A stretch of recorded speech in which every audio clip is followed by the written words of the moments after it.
Welcome back, folks. This is a quick update on the 118 scale G.I. Joe Jeep. As you can tell, the body is a Jurassic Park 118 scale vehicle that I'm using. It's being superimposed upon an FMS 124 scale. I believe it was the Chevy. The brushless system has two-speed rock crawler, which is very slow, and then you can switch via the remote control to the second speed, and it's pretty quick. It's not taking any jumps, but it's gonna move. It's gonna move pretty good. I'll make a video later on when it's completed. Having said so, most of my videos are videos that show you the completed stages. I have some videos out there that do show you the process, and the process is very lengthy. A lot of times it's trial and error. Because I've done so much trial and error, I've become pretty good at being able to judge what I need to do. But even then, even with my years of experience of building these, um, it's time consuming. And just in consideration, this roll bar. The Jeep originally came with a squared, very thin roll bar where you see this silver add-on. That's the type of roll bar it came with. Was that very, very weird, skinny. It just didn't melt. It didn't melt good with the back roll bar. The back roll bar was sturdy. It looked pretty good. Who knows? Maybe that's how the Jeeps came originally. But for me, for the aesthetics, it just didn't make sense. When I was building this roll bar, I found an actual tool that helped me bend this. I thought that was the first time using that tool. It was a brake line bending tool. I forgot what store I got it from.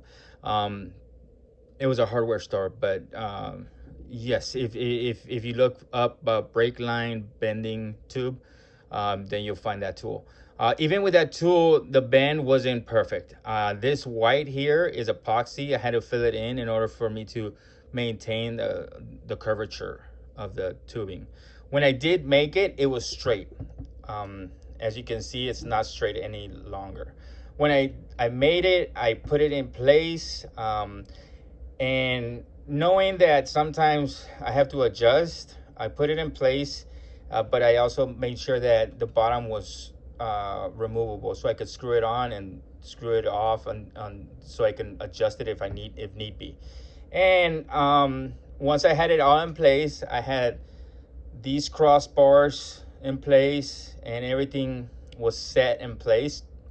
I looked at it, and I noticed that this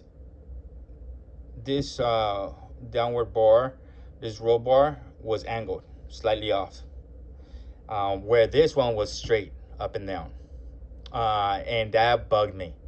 I had glued it all in place, and I thought it looked good, but then when I step back and I look at it, it's just that straight bar just conflicted with that slight angle.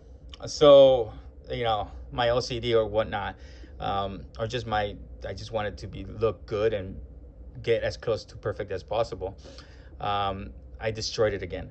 So I did cut these crossbars right in the middle, and then I undid this the screws, and then I bent it just slightly in order for it to actually have that angle of the back, so it has some kind of consistency to the bore.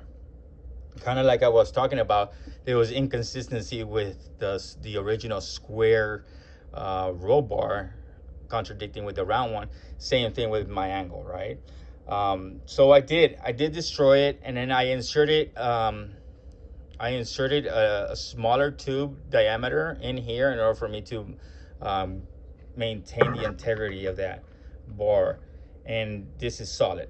I also made cut down here, right down the middle, in order for them to share some of the glue and epoxy, as well as the aggregate that I use for the glue, in order for me to reestablish that integrity of that tubing. And it's solid.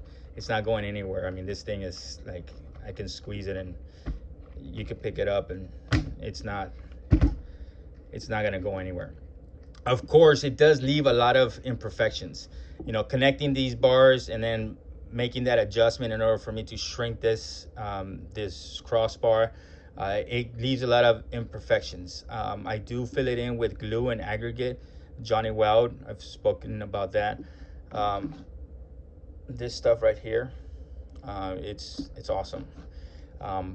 And with those imperfections, I am going to use the epoxy, the Apex epoxy, the 2-part epoxy, and fill it in and then sand it down. This has already gone through 3 sanding sessions, I want to say. It is time consuming, it is slow going, but you know, just imagine, you know, when you see those completed videos, this is the part that you forget about. This is the part that I usually, I'm horrible at showing you, is that the trial and error. As good as I think I am, I still mess up, and I still have to go back, and sometimes I have to put it down because I get frustrated.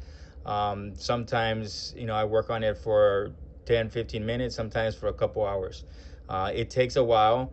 I always encourage you folks to try it, do it, but don't be disappointed when you mess up. Like I said, even in my stage of my years of experience, I still mess up. Don't be so harsh on yourself. This is kind of the process. You put it down, you walk away, you come back to it, and you work on it a little bit more, and then you come across a problem, and then you problem solve.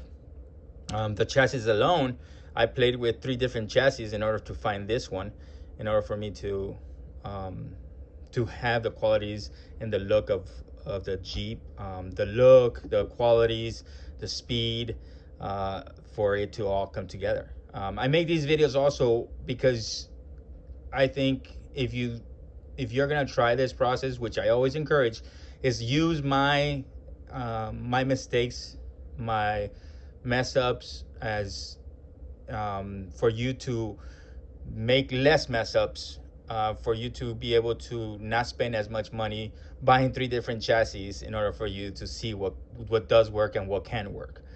So it does cut down a little bit, not all of it, but a little bit on the trial and error. So that's why I try to make these videos as well. But okay, enough of me blabbering. If you have any questions, like always, shoot me a message through the video of the question that you might have, and I'll try to answer as quickly as possible. If I don't answer for a while, for maybe a week or 2, send me another one. I apologize. Sometimes I walk away from YouTube and I don't check it for a while. But don't think that you're harassing me or anything. By no means.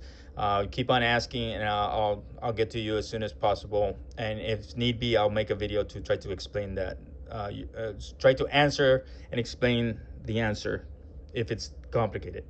All right, folks. Hopefully, I see more of you folks doing your own customs. And you take care of yourselves out there. Be safe.